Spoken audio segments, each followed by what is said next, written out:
सो hi friend, good afternoon. आज हम start करने वाले हैं कॉन्ट का one of the most important chapters numbers, उसका पार्ट 1 है आज। ठीक है फ्रेंड्स मैं नंबर्स पूरा कवर करवाऊंगा आपको। क्लासिफिकेशन, डिविजिबिलिटी, एलसीएम, एचसीएफ, उनके सारे टाइप्स, रिमाइंडर्स कैसे निकालना है, सब कुछ। पर ऑर्डर में थोड़ा चेंज करूंगा। सबसे पहले वो टॉपिक लूंगा जिससे क्वेश्चंस बहुत ज्यादा बनते हैं। ठीक है, तो आज हम बात करने वाले हैं फैक्टर्स के बहुत सारे फॉर्मुलेज की, which is a very highly probable topic for the examination, उसकी बात करेंगे। ठीक, अब पहली बात समझ लीजिए, आज इस क्लास में मैं फैक्टर्स के फॉर्मूले बताऊंगा, उनका डेरिवेशन बताऊंगा एंड एक दो बेसिक सवाल करेंगे। पर इस चैप्टर या सब टॉपिक में से लगभग 8 से 10 वैरायटी के सवाल बनते हैं एग्जामिनेशन में, जिसमें काफी क्वेश्चंस में काफी घुमाता भी है। वो सारे पैटर्न्स या क्वेश्चंस एक्सरसाइज के पार्ट 2 में करवाऊंगा मैं, जो कि आज ही आएगा वीडियो। ठीक, पर इस वीडियो को रिलीज करने के 3-4 घंटे के बाद, मतलब शाम के 6 से 7 बजे के आसपास जैसे रिलीज होगा, वो वीडियो आप चैनल पर भी देख सकते हैं और इस वाले वीडियो के डिस्क्रिप्शन में भी मैं लिंक दे दूंगा आपको। ठीक है, दोनों जगह से देख सकते हैं। क्लियर? तो पहले इस वीडियो को देख लेना, फिर उस वाले वीडियो का एक्सरसाइज क्वेश्चंस देख लेना, प्रैक्टिस कर लेना, ताकि आज के आज ये पूरी कहानी खत्म हो जाएगी। ठीक है, तो चलिए शुरू करते हैं आज की ये चीज। ओके फ्रेंड्स, लगातार रोज वीडियो आ रहे हैं। कंटेंट अगर पसंद आ रहा हो तो प्लीज वीडियो को लाइक करके जाया करिए और चैनल सब्सक्राइब जरूर कर लेना और वो घंटी दबा देना बगल में। आइए शुरू करते हैं थ्योरी पार्ट फैक्टर्स का। ठीक, चलो अब पहले फ्रेंड्स एक छोटी सी बात समझ लो। एक सिंपल एग्जांपल बता रहा हूं मैं आपको।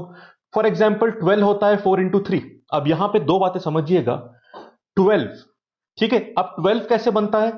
4 से जब कोई नेचुरल नंबर मतलब 3 मल्टीप्लाई हुआ तो 12 बन गया। मतलब कि समझे आप लोग, 12 4 का मल्टीपल है, क्योंकि 4 में कुछ मल्टीप्लाई होने पर 12 बन जाता है। उसी तरह से 12 3 का भी मल्टीपल है, क्योंकि 3 में जब कोई नेचुरल नंबर मल्टीप्लाई होता है तो 12 बन जाता है।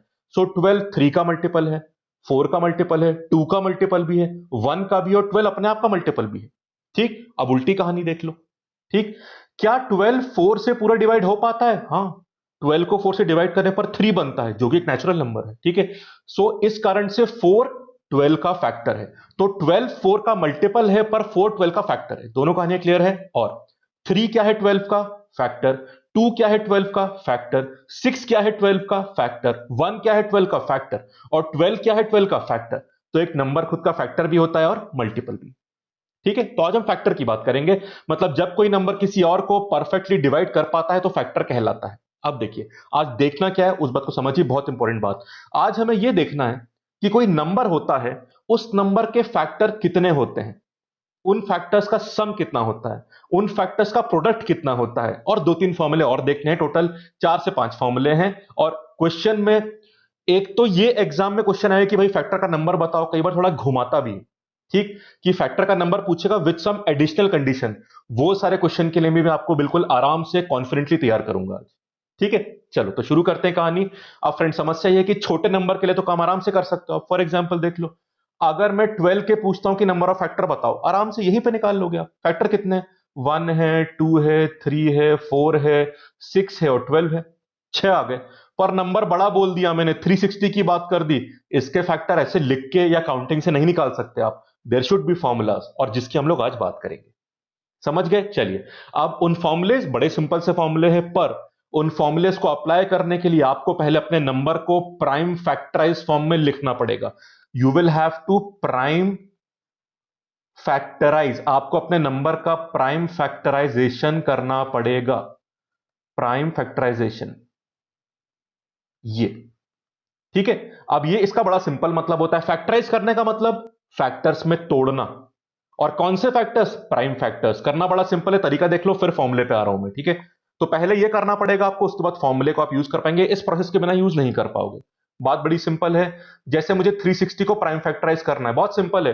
पहले 2 से डिवाइड करो, सारे 2 खत्म करो, फिर 3 पर जाना एंड सो ऑन। ठीक है, तो 2 से डिवाइड कर लो, 180 आ जाएगा। 2 से दोबारा हो सकता है डिवाइड, तो कर लो डिवाइड, 90 आ गया।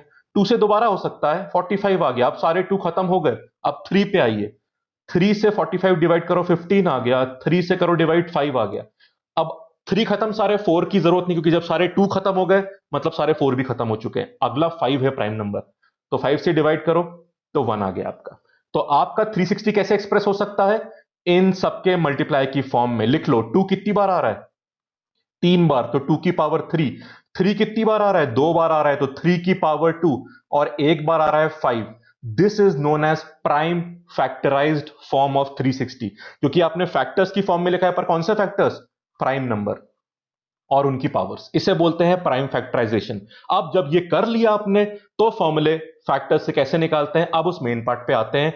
ध्यान से देखना, 4 से 5 सिंपल फॉर्मूले और काम पूरा बन जाएगा। आइए शुरू करते हैं।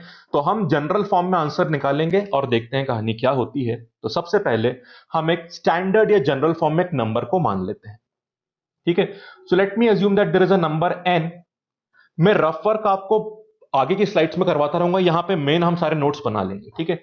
सो n, late me assume n कितना है आपका, लिख लेते हैं a की पावर p इंटू बी की पावर q इंटू सी की पावर r। आगे भी भाई, इसमें मैंने 3 प्राइम फैक्टर्स माने हैं, आगे भी कहानी हो सकती है। हो सकता है सिर्फ a भी हो, या c के बाद d भी हो सकता है, ठीक है, d की पावर s हो सकता है, कुछ भी हो सकता है। हम 3 के लिए निकालते हैं, क्वेश्चन के हिसाब से आप मॉडिफाई कर लेना, उससे तो फर्क पड़ता नहीं है। फर्स्ट फॉर्मूला, पहला फॉर्मूला निकालेंगे कि नंबर ऑफ फैक्टर्स, ये जो n है इसके नंबर ऑफ फैक्टर्स कितने बनेंगे हमको निकालना है। फ्रेंड्स, आपने सबके फॉर्मूले रटे होंगे, नंबर ऑफ फैक्टर्स के भी, सम के भी, प्रोडक्ट के भी, पर सिर्फ रटने पर मत जाना, उससे पता है नुकसान क्या होता है। अगर मैंने नंबर ऑफ फैक्टर पूछा तो आप आंसर कर दोगे, पर मैंने थोड़ा भी घुमाया, कुछ भी एडिशनल कंडीशन फैक्टर्स पे लगाई, आप फंस जाओगे। इसलिए रटने वाला, आप में से कई लोगों को फॉर्मूला रटा है, ठीक है, पर उसको समझो, कहां फंसोगे मैं बताऊंगा आपको, ठीक है। चलो, सबसे पहले बड़ा सिंपल है, कैसे निकालते हैं इस चीज को, एक एग्जांपल दो सिंपल सा। हम 12 को एक बार प्राइम फैक्टराइज करते हैं। 12 के फैक्टर कितने आए थे? 1 2 3 4 6 और 12 आया था। प्राइम फैक्टराइज करें, 12 क्या होता है? 4 इंटू 3, 4 होता है 2 की पावर 2, और ये 3 आ गया। अब एक बात बताओ, आप कैसे बना रहे हो फैक्टर्स? आपके फैक्टर 2 और 3 की अलग अलग पावर से बन रहे हैं। फॉर एग्जाम्पल, अगर आपने 2 की एक पावर ली और 3 की एक पावर ली, 2 इंटू 3 6 बन गया। देखो, एक काम करते हैं, 3 की एक पावर लेते हैं, नहीं, 3 की एक पावर लेते हैं, 2 की कोई पावर नहीं लेते हैं, जीरो पावर, जीरो पावर 1 होता है, और 3 की पावर 1 3। 3 फैक्टर बना नहीं बना? बिल्कुल बना। अब एक काम करें, 2 की दोनों पावर ले लो, 3 की एक भी पावर मत लो, तो 3 की पावर 0 1 बन गया, 2 की पावर 2 4, देखो एक और बन गया। एक काम करें, 2 की भी सारी पावर ले लो, 3 की भी सारी पावर ले लो, तो क्या बन गया? 2 की दोनों पावर, 3 की एक पावर, 12 बन गया। 12 भी तो फैक्टर ही होता है। तो आप देख रहे हैं, इन सारे प्राइम फैक्टर्स की वेरियस पावर से जो केसेस बनते हैं, उनसे आपके फैक्टर्स बनते हैं। ये सारे के सारे फैक्टर हैं। क्लियर? इस तरह से कहानी बनती है। वही काम आइए यहां पे कर देते हैं, देखिए किस तरह से। ओके, चलिए, तो एक सेकेंड इसको, हाँ चलो चलेगा। ये देखो, सो नंबर ऑफ फैक्टर्स की बात करते हैं। पहली चीज, ए वाले और बी और सी के वेरियस पावर से जो चीजें बनेंगी वही फैक्टर्स होंगे। अब बताइए, ए वाले केस कितने हो सकते हैं यहां पे? क्या ए की पावर 0 हो सकती है? हाँ बिल्कुल हो सकती है। ए की पावर 0 1 होता है, और 1 तो फैक्टर होता ही है ना। ए की पावर 1 भी हो सकती है, ए की पावर 2, और ए की हाईएस्ट पावर कितनी हो सकती है? पी। तो ए वाले केसेस कितने बने? पी या P plus one? P plus one, क्योंकि ए की पावर 0 भी चलेगी, तो 0 भी चलेगी, 1 भी चलेगी, 2 भी चलेगी, पी तक जाना है, क्योंकि 0 पावर भी है, इसलिए पी मत बोलना, पी प्लस वन बोलना। उसी तरह से बी के क्यू प्लस वन केसेस और सी के आर प्लस वन केसेस। अब ध्यान रखिएगा, ए के ए के हर केस के लिए बी के क्यू प्लस वन केस बनेंगे, और बी के हर केस के लिए सी के आर प्लस वन केस बनेंगे। इसलिए अल्टीमेटली फाइनल आंसर के लिए सारी चीजें मल्टीप्लाई होंगी, P plus one into Q plus one into R plus one. बस, दिस इज योर फॉर्मूला। इसमें आपने सारे प्राइम फैक्टर्स की सारी पावर्स ले ली, आपके सारे फैक्टर्स बन चुके हैं, ठीक है। अब एक बात बताओ, एक नंबर खुद का फैक्टर तो होता ही है, तो क्या आपके इस आंसर में n है क्या? ऑब्वियसली, क्योंकि आपने a की पावर p, इधर देख लो, a की पावर p, b की पावर q और c की पावर r तो लिया ही है ना, वो n बन जाएगा। क्या इस फॉर्मूले में 1 को इंक्लूड किया आपने? क्योंकि 1 तो फैक्टर होता है। बिल्कुल। आपने सबकी 0 पावर ली या नहीं ली? सबकी 0 पावर 1 के बराबर है, तो आपने 1 को भी इंक्लूड किया। समझ गए फ्रेंड्स? तो this is the formula for number of factors. Are we clear? Great. तो मैं यहां पे एक काम करूंगा, यहां पे पूरा सिस्टमैटिक बनाता जाऊंगा, देख लो। तो ये n क्या माना मैंने? a की पावर p, b की पावर q और c की पावर r। तो समझा दिया पूरा। अब फाइनल एक लिस्ट यहां बना लेंगे। पहला फॉर्मूला किसका? Number of factors. फ्रेंड्स, एक बात ध्यान रखना, सिर्फ इन फॉर्मूले से आंसर नहीं आएगा, ये आगे भी घुमाएगा। कैसे, मैं आपको बताऊंगा, ठीक है। नंबर ऑफ फैक्टर्स का पहला फॉर्मूला क्या आंसर है? p plus one into Q plus one into R plus one. This is the first formula, this is very clear. एक बात बताओ फ्रेंड्स, अगर उसने बोला कि n के फैक्टर्स बताओ एक्सक्लूडिंग n, n को नहीं गिनना है, तो ये आंसर निकाल लेना, ये वाला, ये जो, इसको एक काम करूं, अल्फा मान लेता हूं, अल्फा निकाल के -1 कर देना। ठीक, अगला सवाल, find the number of factors excluding n and 1। तो आपको अल्फा में से 2 माइनस करना पड़ेगा, एक तो n वाला केस हटा देना और 1 वाला भी हटा देना। तो कुछ हटाने को बोल रहे तो पहले अल्फा निकालो, फिर माइनस करने वाला काम करते हैं। Are we clear? चलो बहुत बढ़िया। अब दूसरा काम करना पड़ेगा, कौन सा काम? सम ऑफ फैक्टर्स, फैक्टर्स का सम। इसका फॉर्मूला पता होगा आपको, थोड़ा सा डेरिवेशन बताऊंगा, बहुत डिटेल में नहीं जाएंगे, आराम से आंसर बन जाएगा। सम ऑफ फैक्टर्स, चलो यहीं पे करेंगे फ्रेंड्स। अच्छा एक बात बता दो, हमारा यहां पे ये फॉर्मूला पहला वाला नंबर ऑफ फैक्टर्स का 12 पे लगाने पर आंसर 6 आना चाहिए। क्यों 6 आना चाहिए? बिकॉज आप यहां पे देख सकते हो 12 के फैक्टर 6 है। कर लो सॉल्व। प्राइम फैक्टराइज कर दिया, पावर में ऐड करना पड़ेगा आपको +1, तो 2 + 1 3 हो गया, और 3 की पावर 1 है तो 1 + 1 हो गया 2। What is 3 × 2? 6, और यही 6 फैक्टर्स आए आपके सामने। ठीक है, ऑल दो 12 के लिए तो आप ऐसे ही कर लेते हैं, बट फॉर्मूला बिल्कुल सही है यहाँ पे। ओके चलो अब आगे चलेंगे। सेकेंड पार्ट, इसको गायब करो पूरा। अब इन आए हुए फैक्टर्स को ऐड करना है, वो कैसे करते हैं देख लीजिए यहां पे। तो पहले n क्या है हमारा? a की पावर p, b की पावर q और c की पावर r। आपने कई लोगों इसका फॉर्मूला रटा हुआ होगा, बट मैं आपको खुद समझाऊंगा कैसे करना है। ठीक है फ्रेंड्स, एक बात मैं दिखा रहा हूं, ध्यान से देखो यहां पे। a, हर फैक्टर जो बनेगा उसमें a की पावर्स भी होंगी, b की भी होंगी और c की भी होंगी। 0 से लेके p तक a की पावर्स, 0 से लेके q तक b की पावर्स, और 0 से लेके r तक c की पावर्स। अब मैं चीज लिख रहा हूं, ध्यान दो। a के केसेस कितने हैं?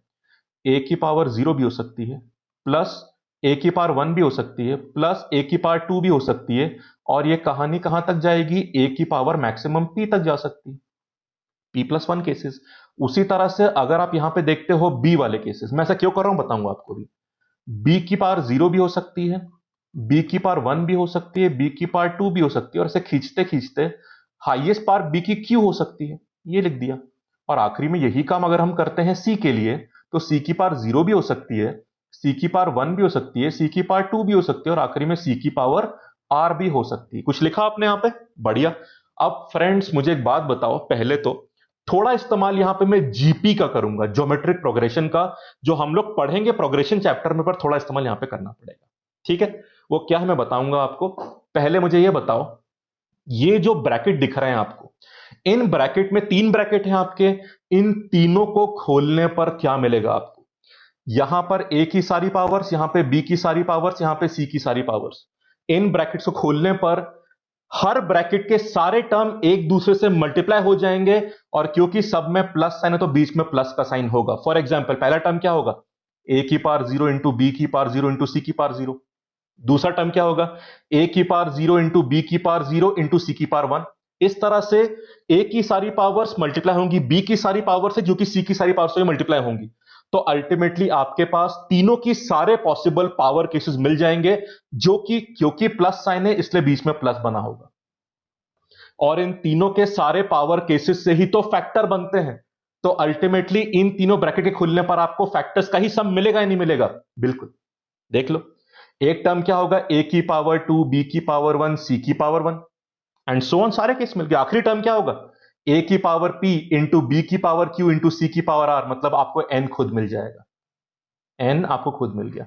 तो पहला टर्म क्या था? 1, आखिरी टर्म था खुद n, और बीच में सारे फैक्टर्स मिल गए। ऐड हो रहे हैं नहीं हो रहे? होंगे ब्रैकेट खुलने के बाद। इसीलिए जो लिखा है ना मैंने, यही तो हो रहा है आपका sum of factors, sum of factors. ठीक है, अब बस तीनों ब्रैकेट सॉल्व हो जाए तो काम बन जाएगा हमारा। उसके लिए हम किसका इस्तेमाल करेंगे?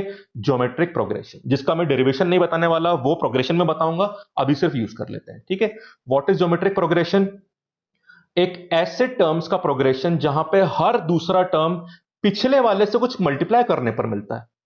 मतलब यहां पे किन्हीं भी दो कंसेक्यूटिव या नेबरिंग टर्म का रेशियो सेम होता है, और उस रेशियो को मल्टीप्लाई करते करते आपको अगला टर्म मिलता जाता है। फॉर एग्जाम्पल इस फॉर्म में होता है, पहला टर्म ए की पावर ए मानते हो आप, दूसरा टर्म क्या मानते हो? ए आर मानते हो, जहां पे आर कॉमन रेशियो है।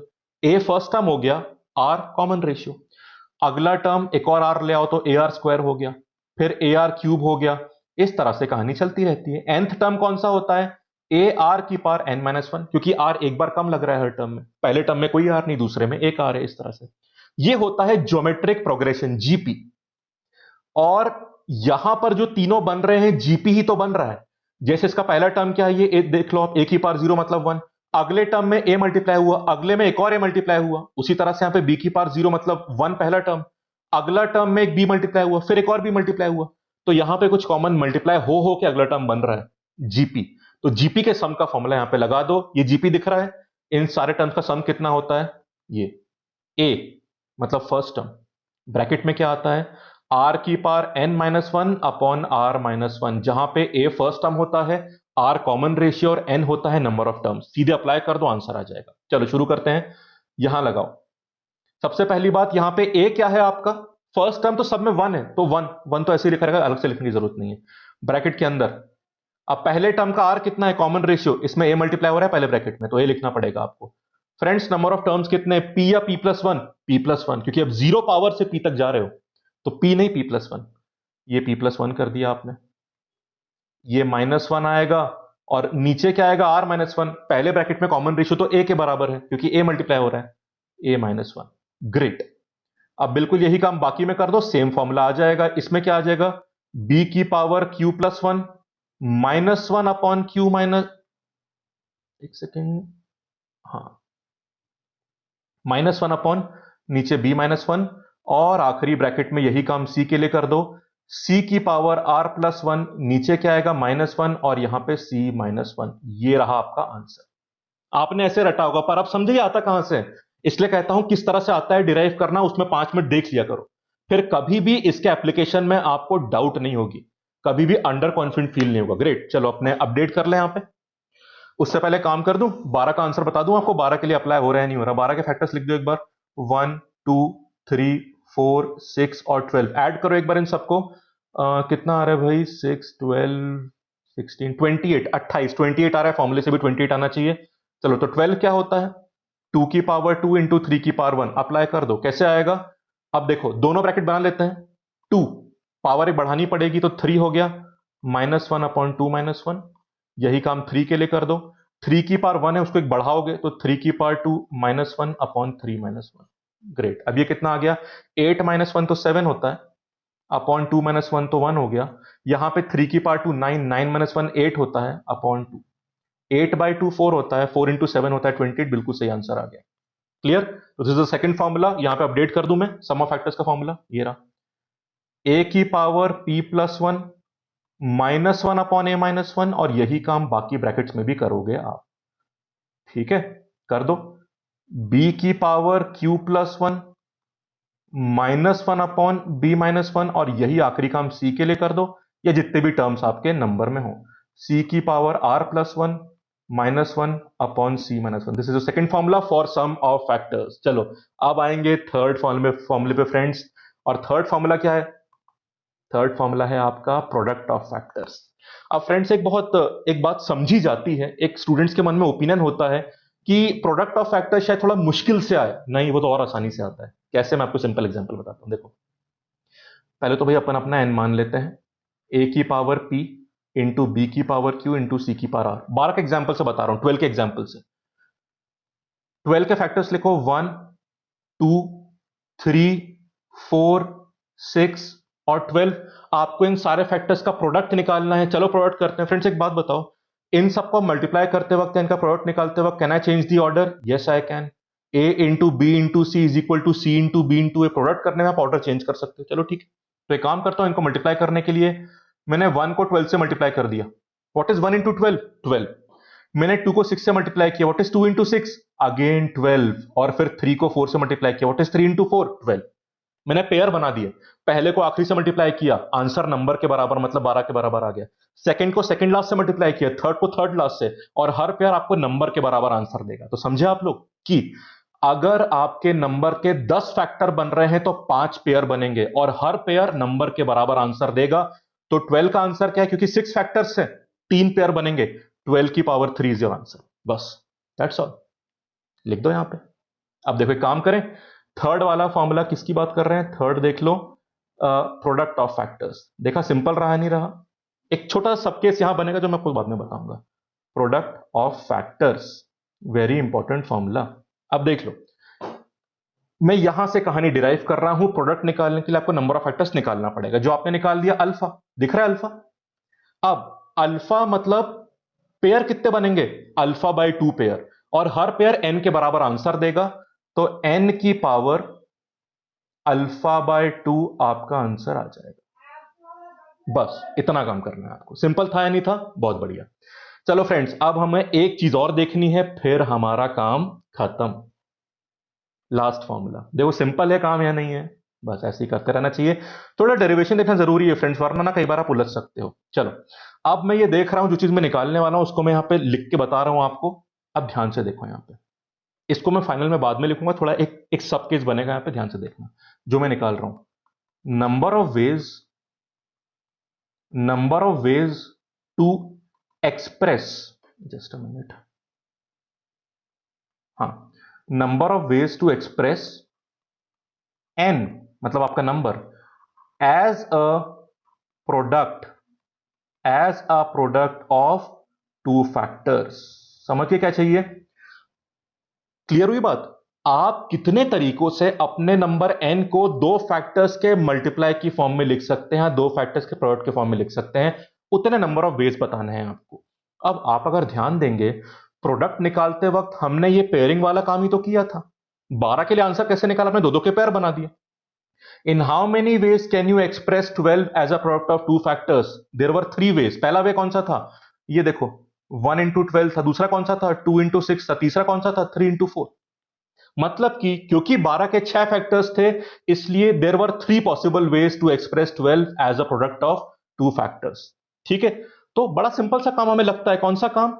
अगर किसी नंबर के, ये देखो पहला केस, यहां पे बात कर रहा हूं मैं, इधर ये अल्फा, किसी नंबर के अल्फा फैक्टर है, तो उसको दो प्रोडक्ट के मल्टीप्लिकेशन की फॉर्म में लिखने के वेज कितने होंगे? Alpha by 2। बढ़िया। अब यहां पे एक छोटी सी बात मैं करता हूं, जो कुछ लोग के दिमाग में अभी तक आ गई होगी, एक डाउट। वो डाउट ये है, इधर देखो, आपने 12 के फैक्टर्स निकाले। 12 के फैक्टर कितने हैं? 6, मतलब इवन नंबर, इसलिए परफेक्ट पेयरिंग हो पाई। अगर किसी तरह से आपको ऐसा नंबर मिल जाए जिसके फैक्टर्स का नंबर इवन नहीं ऑड हो, तो पेयरिंग कैसे करोगे? फिर तो फंस जाओगे आप। तो जब आप 12 के निकाल रहे थे फैक्टर्स, 1 2 3 4 6 12, 6 मिले इवन नंबर, तो पेयरिंग कर दिया आपने।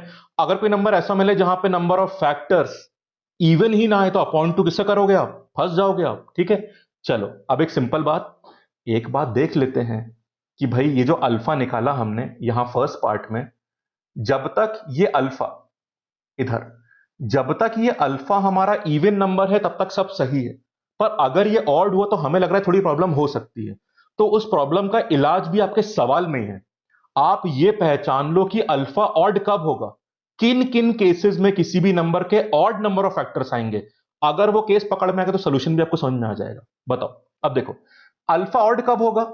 अल्फा कैसे बन रहा है? कुछ चीजों के मल्टीप्लाई होने पर, p+1 into q+1 into r+1, तीन चीजों के मल्टीप्लाई होने पर अल्फा बनता है।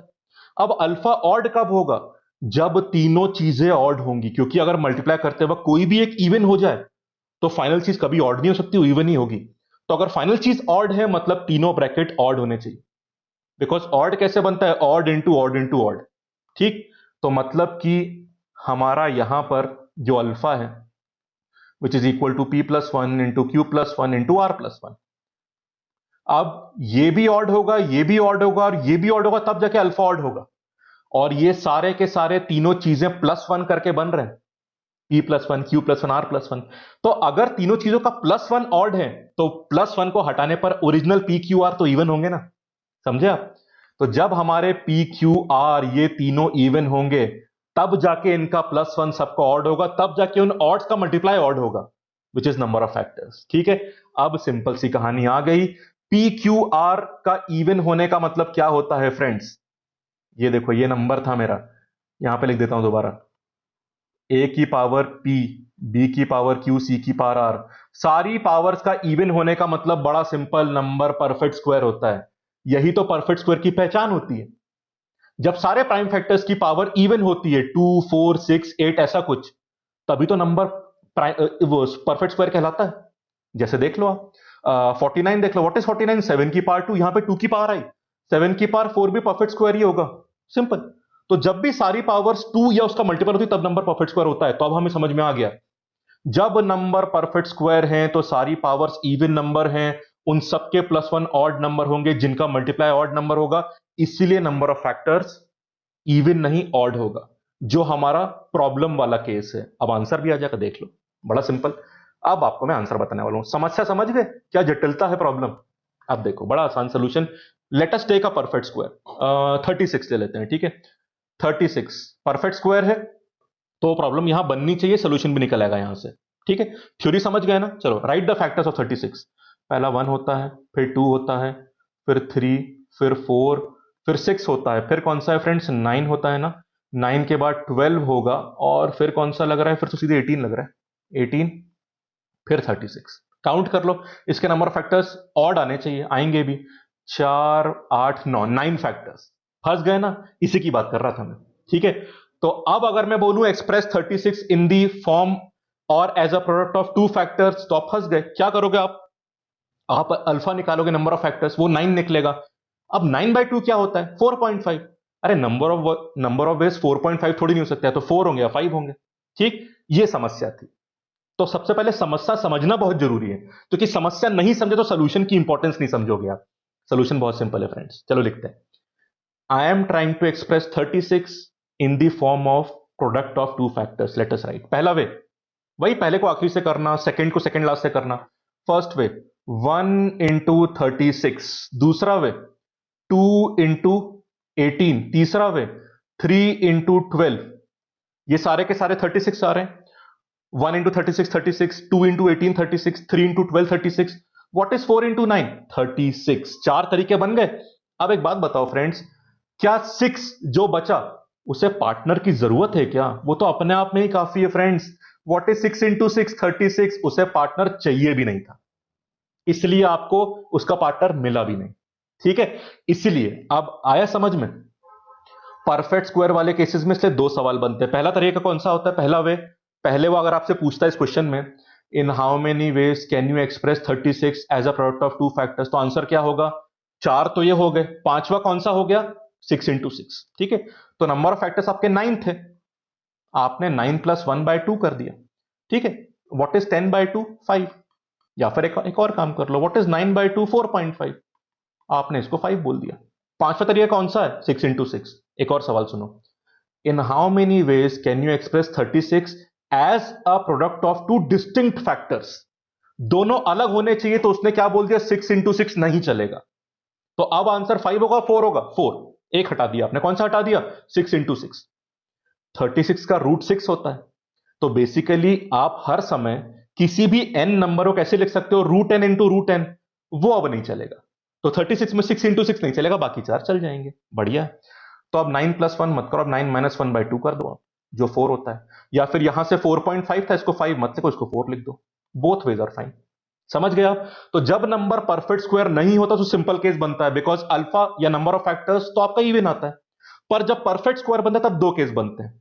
एक, जब कोई भी प्रोडक्ट चलेगा, सेम भी चलेगा, और दूसरा जब आपको डिस्टिंक्ट रखना पड़ेगा, वहां पे आंसर एक कम आता है। बस यही कॉम्प्लिकेशन की बात कर रहा था। सिंपल तरीके समझ में आ गया ना आपको? दैट्स ऑल, ठीक है।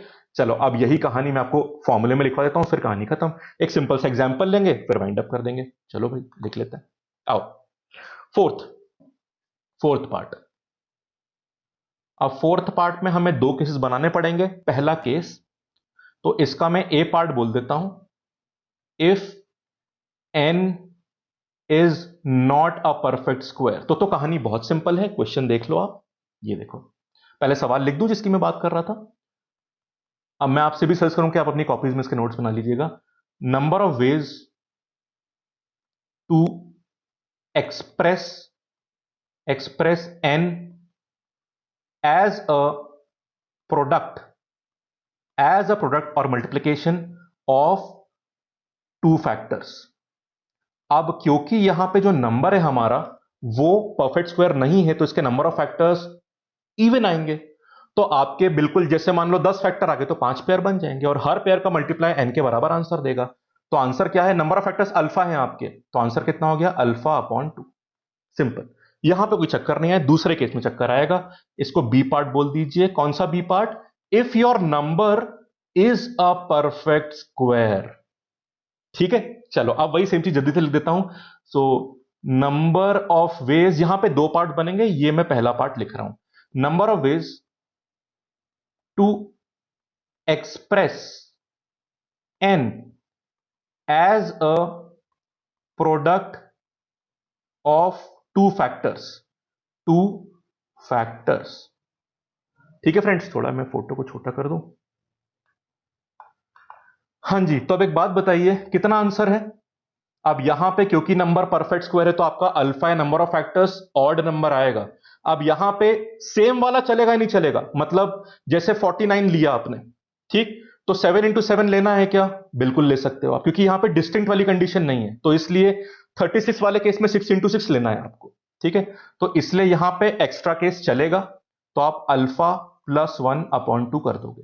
ठीक है, और एक बात ध्यान देना, इस वाले केस में n क्योंकि परफेक्ट स्क्वायर है, तो root n into root n वाला जो सेम वाला केस है, it is included. Just a minute, it is included, included. ठीक है, मतलब root n into root n is included. Last case में उसी को हटा देंगे, बस this is the last case, फिर कहानी खत्म आपकी। So number of ways to express n as a product of two distinct factors. Friends, distinct को ना अंडरलाइन कर लेना, बस एक एक्स्ट्रा सेम वाला केस हटाना पड़ेगा आपको। डिस्टिंक्ट फैक्टर्स, यहां पे समझ गए, root n into root n मतलब 6 इंटू 6 36 के लिए उसको नहीं रखना, क्योंकि सेम नहीं चलेगा, डिस्टिंक्ट चाहिए आपको। So root n into root n is excluded या फिर नॉट इंक्लूडेड, एक ही मतलब है। आंसर क्या है फ्रेंड बताइए? प्लस करेंगे, माइनस माइनस अल्फा माइनस 1/2। बात बहुत सिंपल है, अगर 9 फैक्टर है तो आप 9/2 कर लो, 4.5 हो गया। अगर सेम चलेगा तो 5 आंसर बोल देना, अगर सेम नहीं चलेगा, डिस्टिंक्ट ही चाहिए, तो 4 आंसर बोल देना, एज सिंपल एज दैट। बस आज की यही पूरी कहानी थी। सजेस्ट करूंगा फ्रेंड्स आपको, यहां पर वीडियो को 1 मिनट पॉज करके चारों फॉर्मूले और उनके सब पार्ट्स पढ़ लो, ताकि आप इसको अगले पार्ट वाले क्वेश्चन में आराम से यूज कर पाओ। तो पॉज कर लीजिए इस वीडियो को और ध्यान से रिवाइज कर लो प्लीज, इसको आगे की कहानी में, आगे वाली जर्नी में भूलना नहीं है फ्रेंड्स, बहुत इंपॉर्टेंट है। ठीक है, चलो अब ये सारे फॉर्मूले को अप्लाई करने के लिए एक सिंपल एग्जांपल लूंगा और कहानी खत्म करूंगा।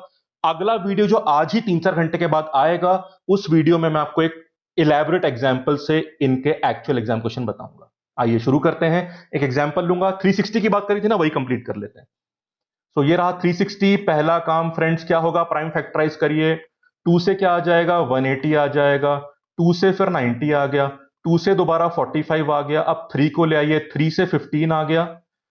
3 से दोबारा 5 आ गया और 5 से 1 आ गया। प्राइम फैक्टराइज हो गया, लिख दो 360 को, ये रहा।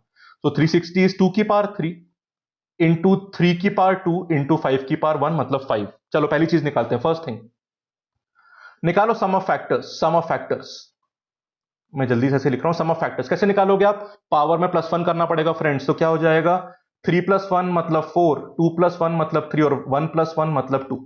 तो इन सारी पावर्स, ये जो पावर लिखी है आपकी, इनमें +1 करना पड़ेगा आपको। ये 1 था, उसमें +1 करोगे तो 4 इंटू 3 इंटू 2 कितना आ गया friends? 4 into 3 is 12 into 2 is 24। Number of factors 24। देखो कितने जल्दी आ गया आपका।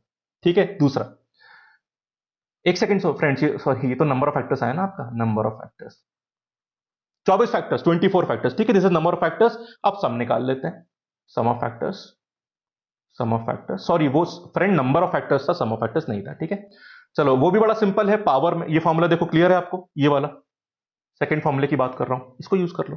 चलो ओके, सम ऑफ फैक्टर्स निकालें। यहां लिख देता हूं, 2 की पावर 4 - 1 अपॉन 2 - 1, पावर को एक जोड़ना, ऊपर मत भूलना। 3 की पावर 3 - 1 अपॉन 3 - 1, और आखिरी, एक सेकेंड, हाँ आखिरी क्या है, 5 की पावर भी 1 थी, एक बढ़ाना पड़ेगा, 5 की पावर 2 - 1 अपॉन 5 - 1। चलो सॉल्व कर लो फ्रेंड्स। 2 की पावर 4 कितना होता है, 16 होता है। ठीक है, 16 - 1 15 होता है, नीचे तो 1 आ जाएगा, छोड़ दो उसको। 3 की पावर 3 कितना होता है, 27। ठीक है, सो सही किया, हाँ 27 - 1 कितना होता है, 26, और नीचे 3 - 1 होता है 2। और यहां कर लो 5 की पावर 2, 25 - 1 24 होता है, नीचे क्या होता है, नीचे आएगा आपका 5 - 1 4। सॉल्व कर लो, तो ये आया आपका 15। ठीक है, सही तो कर रहे हैं ना? हाँ बिल्कुल सही कर रहे हैं। ये 13 आ गया फ्रेंड्स, और ये कितना आ गया आपका, 25/4 कितना होता है, 6। ठीक है, अब सॉल्व कर लो। What is 15 into 6? ये तो 90 हो जाता है फ्रेंड्स आपका, और ये 13 हो गया। ठीक है, क्लियर है बात? अब बस 13 इंटू 90 का, तो 13 इंटू 9 कितना होता है? 117, और ये जीरो आ गया आपका। Have I done it right? 15 ये बिल्कुल सही किया। 27, 26/2 बिल्कुल, 13 भी सही आ गया, और ये 24/4 6 बिल्कुल सही है। 90 इंटू 13 जीरो ना बिल्कुल सही है। 1170 इज द आंसर। सिंपल। चलो अगला सवाल, third. Find the product of factors. Product निकालो फैक्टर्स का, प्रोडक्ट ऑफ फैक्टर्स। बड़ा सिंपल है, आपके 24 फैक्टर हैं, नंबर ऑफ फैक्टर्स 24 आ रहा है, तो पेयर 12 बनेंगे। ठीक है, और हर पेयर नंबर के बराबर आंसर देगा। नंबर 360 है आपका, और पेयर बनेंगे 12। 360 की पार्ट 12 आंसर है फ्रेंड्स। इसको निकालने नहीं निकाला, नहीं, इतना ही। इसको सॉल्व करके बड़ा लंबा सा आंसर बनेगा, वो एग्जाम में कभी नहीं आएगा। Nothing to worry about that. Okay, great. Last part, express 360। मैं इस पार्ट की बात कर रहा हूं, इस वाले की, ये जो लिखा हुआ है, number of ways to express 360 as a product of two factors. क्या नंबर परफेक्ट स्क्वायर है? नहीं है, नहीं है, तो ये वाला केस सिंपल। जितने फैक्टर है उसके आधे तरीके हो जाएंगे। फैक्टर्स कितने फ्रेंड्स आपके बता दो? 24 factors, so there are 12 possible ways to express 360 as a product of two factors. तो ये था फ्रेंड्स बेसिक्स, थ्योरी, सारे फॉर्मुलेज। ये रहे सारे formulas with one basic example. पर एग्जाम में बेसिक्स भी आता है, ये प्रॉब्लम भी आएगी, और थोड़ा घुमाएगा भी विथ सम एडिशनल कंडीशन। तो उसके 8 से 10 सब पार्ट बना के मैंने एक सवाल बनाया है, जो मैं आपको सेकंड पार्ट में कवर करवाऊंगा, जो आज ही 4 घंटे बाद आएगा। तो पहले ये पूरा देख लीजिए, समझ लीजिए, डाउट है तो पूछ लीजिए, और सेकंड पार्ट जो आएगा लगभग 4 शाम को 6-7 बजे के आसपास, वो भी पूरा देख लेना, ताकि आज ये कहानी कंप्लीट हो जाए। ठीक है फ्रेंड्स, चलिए तो इस वीडियो में मुलाकात होगी। Thank you, have a nice day.